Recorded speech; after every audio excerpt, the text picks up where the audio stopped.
Gas ధరలకు హత్య లేదా? పెంచిన గ్యాస్ ధరలు తగ్గించాలి. పెంచిన పెట్రోల్ డీజిల్ గ్యాస్ ధరలు తగ్గించాలి. ప్రజలపై ఆర్థిక భారాలు మోపుతున్న మోడీ బాబు పవన్ల విధానాలు నశించాలి. ప్రజలపై ఆర్థిక భారాలు మోపుతున్న బాబు మోడీ పవన్ల విధానాలు తగ్గించాలి.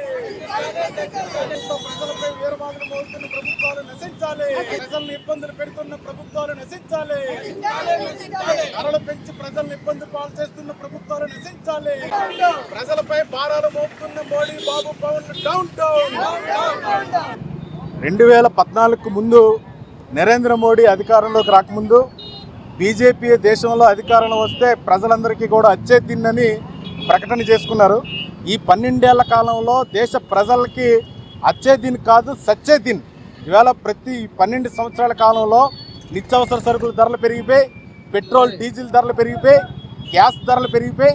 గతంలో మోడీకి ముందు పెట్రోల్ ధర 55 రూపాయలు, డీజిల్ ధర 40 రూపాయలు, గ్యాస్ ధర 450 రూపాయలు ఉంటే ఇవాళ గ్యాస్ ధర, ఇవాళ డొమెస్టిక్ సిలిండర్ ధర 1000 రూపాయలు, ఇవాళ కమర్షియల్ సిలిండర్ ధర 3200 రూపాయలు పెంచి ప్రజలపై ఆర్థిక భారాన్ని మోపే విధంగానే ఇవాళ ప్రభుత్వాలు పాలన కొనసాగిస్తున్నాయి తప్ప ఇవాళ మోడీని ప్రశ్నించేటువంటి పరిస్థితి ఏ ఒక్క రాజకీయ పార్టీకి లేదు. రాష్ట్రంలో మోడీకి భజన చేస్తున్నటువంటి చంద్రబాబు నాయుడు గారు కానీ, పవన్ కళ్యాణ్ గారు కానీ ఇవాళ ధరలు పెంచి ఆర్థికంగా ప్రజల్ని ఇబ్బంది పెడుతుంటే మీ నోళ్ళు ఎందుకు పెగలడం లేదని ఇవాళ మేము భారత కమ్యూనిస్ట్ పార్టీ సిపిఐగా అడుగుతున్నాం. మే నెలలో 50 రూపాయలు పెంచారు గ్యాస్ ధర. ఇవాళ నిన్న 29 రూపాయలు గ్యాస్ ధర పెంచారు. కమర్షియల్ సిలిండర్ ధర 3200 పెంచితే చిరు వ్యాపారులు, చిరు హోటల్ నడుపుకునేటువంటి వాళ్ళు, చిన్న టీ దుకాణాలు నడుపుకునే వాళ్ళు ఇవాళ రోడ్డును పడేటువంటి పరిస్థితి వస్తుంది. పెట్రోల్ డీజిల్ ధరలు పెరిగితే ఆ విధమైనటువంటి విధానం నిత్యావసర సరుకుల ధరలమే పడుతుంది. ప్రజల తాలూకా కూలీ రేట్లు పెరగట్లేదు, ఆదాయం పెరగట్లేదు, కార్మికుల ఆదాయం పెరగట్లేదు. కానీ ఈవేళ కొనుగోలు శక్తి తగ్గిపోతుంది. ఆర్థిక భారాలు, పెను భారాలు మోపి ఇవాళ నడ్డి విరిచేటువంటి పరిస్థితి వస్తుంది. భారత కమ్యూనిస్ట్ పార్టీగా నరేంద్ర మోడీ గారు మేము వెళ్ళి చెప్తున్నాం, మీరు ప్రజలపై భారాలు మోపుతున్నారు. 2029కి ఖచ్చితంగా ఈ ప్రజలు మీకు తగిన గుణపాఠం చెప్తారని మేము చెప్తున్నాం.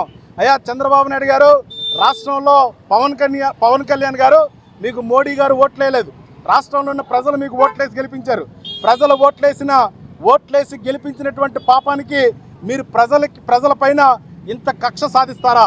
ప్రజలు రేట్లు పెంచి, ధరలు పెంచి ప్రజలు నడ్డి విరుస్తారా? ఒక్కసారి ఆలోచన చేయండి. రేపు మళ్ళీ పంచాయతీ ఎలక్షన్స్ రాబోతున్నాయి.